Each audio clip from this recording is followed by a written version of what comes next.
Hello and welcome to the Cleft Mama podcast. This is a supportive space for families navigating life with a baby diagnosed with a cleft lip and/or palate. Here we share real experiences, practical guidance, and conversations with parents and professionals to help you feel informed, supported, and less alone. I'm your host, Anja Paunel, and I'm excited to get started.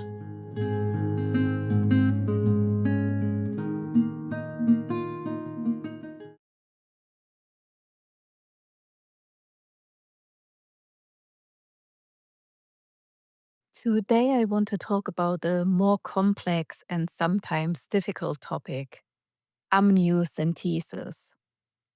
If your baby was diagnosed with a cleft lip during pregnancy, especially at the 20-week scan, it's quite likely that you've been offered this test.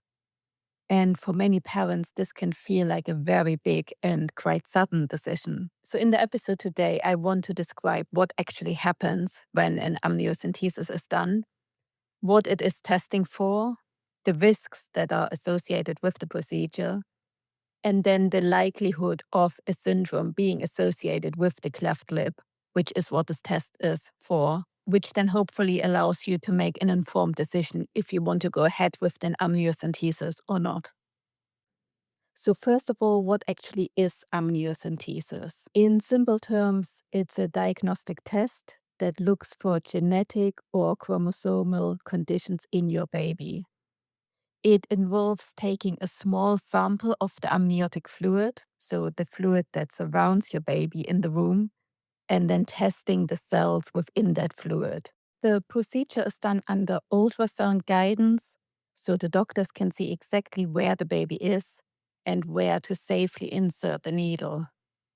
So then a thin needle is passed through your abdomen into the amniotic sac, and a small amount of fluid is withdrawn. The procedure itself usually takes around 10 minutes. The word amniocentesis comes from the Greek amnion, the membrane around the fetus, and centesis, which is to prick or to jab. So that's describing the procedure of jabbing the abdomen in order to get cells from the amniotic fluid.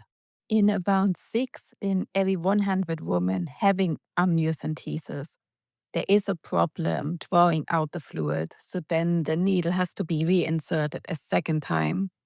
And that's usually because of where the baby is positioned. If that second attempt is also unsuccessful, then you will be offered another appointment. Amniocentesis is not usually painful, but you may feel a sharp stinging sensation when the needle is inserted, and it may feel uncomfortable. Some women describe the pain similar to period pain or feeling pressure when the needle is taken out. This test, the amniocentesis, is offered after a cleft lip is diagnosed to understand whether the cleft lip is isolated, meaning it's the only difference, or whether it is part of a wider genetic condition or symptom of your baby. And I wanted to understand the probability or the split here between being the only difference, an isolated cleft lip diagnosis, or the wider condition. So I did some research and I discovered a book chapter on epidemiology, and the author is from Scotland. So I contacted him and he very kindly shared his article with me. And that's actually referring yet to another data source about 5,500 cases of cleft lip with or without cleft palate that were identified between 1980 and 2000. So not very recent, but you'd hope it would still be the same epidemiology nowadays. And it's from 14 European countries, so it should be very representative of the UK as well. And this article stated that 70.8% occurred as isolated anomalies and 29.2% were associated with other defects such as congenital anomalies of unknown origin, chromosomal or recognized syndromes. So in other words, about 71% of cases where a cleft lip with or without a palate were identified are non-syndromic, meaning there are no associated conditions. So that's 71%. And in 29% of cases, other conditions are present. So that is what this test is trying to identify. The purpose of this amniocentesis is to give you more information about whether your baby falls into those 29% and then what syndrome would be associated with the cleft lip. Before I go any further, there are a few really important things that I want you to know. So first of all, you have a choice. You do not have to have the amniocentesis if you don't want to. Secondly, you can also ask for time to think about your decision. You can ask the sonographer when they need to have your decision by, and then take the time to really consider what feels right for you. And third, even if you've already agreed or you have already declined, you are allowed to change your mind. So this is your decision, and it's okay to take the time. And you can also go back and say, I know I agreed to it, but I no longer want to go ahead with it. Or otherwise, you can say, I know I had initially declined it, but now thinking about it, I really want to go ahead and actually have an amniocentesis. So really make an informed decision, and you are allowed to have it. It's your choice. You are allowed to have your choice. Alongside the benefits of finding out whether your baby has one of the syndromes, so whether it is within those 29%, it's also important to consider the risks. And the main one is the risk of miscarriage. And the risk of miscarriage is estimated as 1 in 200 pregnancy following the procedure. The risk is higher if the procedure is carried out before 15 weeks. In addition, as with all surgical procedures, there is also the risk of infection during or after the amniocentesis. But the rate of this is actually quite low. The rate of severe infection is lower than 1 in 1,000. Another thing that's also important to know is if your blood group is rhesus factor negative, but your baby's blood group is rhesus factor positive, it's possible that some of your baby's blood enters your bloodstream and your body then starts to produce antibodies to attack it. And if that is not treated, this can cause the baby to develop hemolytic disease, which is also sometimes called rhesus disease. So if you do not already know your blood group, then a blood test should be carried out before you have the amniocentesis to check for that. But this is generally checked throughout pregnancy anyway. So normally they take your blood pretty early on and also will check if it's rhesus factor negative. Another risk that is associated with amniocentesis is having amniocentesis early, so before 15 weeks, has been associated with an increased risk of the baby developing clubfoot.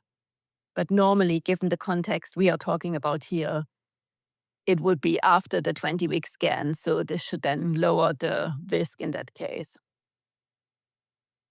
So this is really where the decision becomes difficult to make. You have to weigh up the benefits of having more information, knowing whether your baby has one of the associated symptoms, or having the peace of mind that it's negative and your baby has an isolated non-syndromic cleft lip. You have to weigh this knowledge up against the risk of the miscarriage. And this decision is really a difficult decision, and it's not an easy decision to make, weighing up those benefits against a risk of a miscarriage. Coming back now to the testing and the 29% of syndromic cleft lips. With the recent advances in genetic testing capability, around 500 symptoms associated with cleft lip or palate have now been identified. But it's also important to note that the amniocentesis does not test for all of these 500 syndromes. On the other hand, as well, in a small number of cases, it's actually not possible to get a conclusive result. So if you receive a normal result, it means that none of the conditions that were tested for were found in the baby. But it still does not guarantee that your baby will be completely healthy because it can't test for all of these conditions. So like I said, there are about 500 symptoms that can be associated with cleft lip. And amongst them, Van der Waals syndrome is the most common genetic syndrome.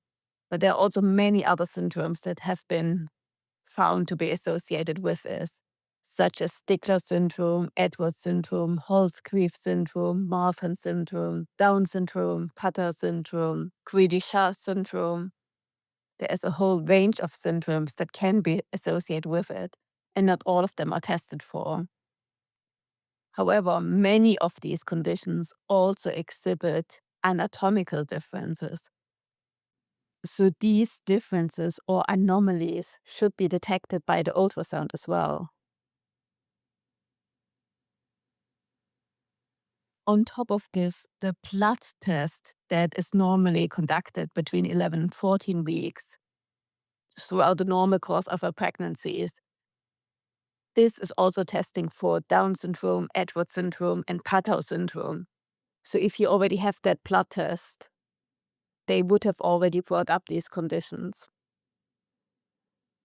If you have an amniocentesis done, the first result should be available within 3 working days. But for the rarer conditions that we're talking about here, it can take 3 weeks or more for the results to come back. So this is a really long time to be waiting for your results. So just be prepared of how you handle this, and maybe line up something to keep your mind busy while you're waiting for those results. If the test result is positive, that means that the baby has a condition that was tested for.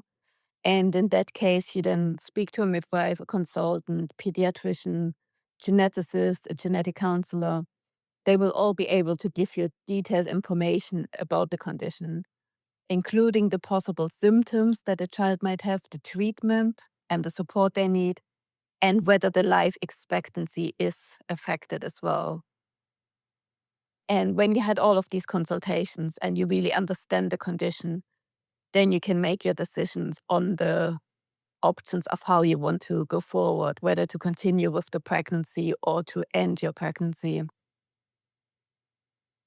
Coming back to the first decision now, and the decision of whether to proceed or not with the amniocentesis itself, one way to approach this decision is to think about what you would actually do with that information. So it's easy if the result was normal and there are no other associated syndromes.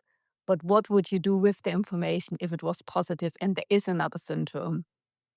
For some parents, having more information definitely helps them feel prepared. They can do their research beforehand and make an informed decision.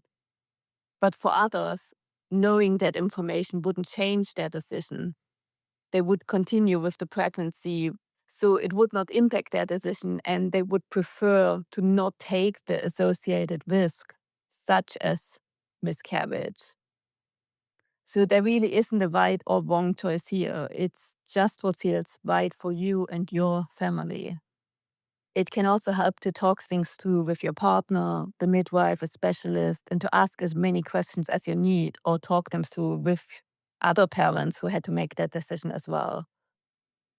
So hopefully it was clear, but I want to be very clear that I'm not here to suggest you to do one thing or the other. I'm definitely not telling you what to do. I want you to make an informed choice, to know your options and everything that comes with it, so you can have an informed decision. I would never want someone to decline the test based on something that I've said and then feel unprepared later if a baby arrives that has one of these syndromes. And likewise, it would absolutely break my heart if someone felt pushed to having the test because of something I said, and then they experienced a loss because of it. My aim with this episode is really to help you understand your options and feel more informed when you make your decision. It's a deeply personal decision, and whatever you decide, it will be the right decision for you. So thank you again for listening, and I see you next time. Bye.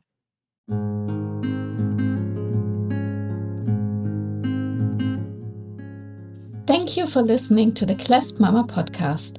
I hope you get a ton of value out of our time together. You're not alone in this journey. And remember, you're doing an amazing job.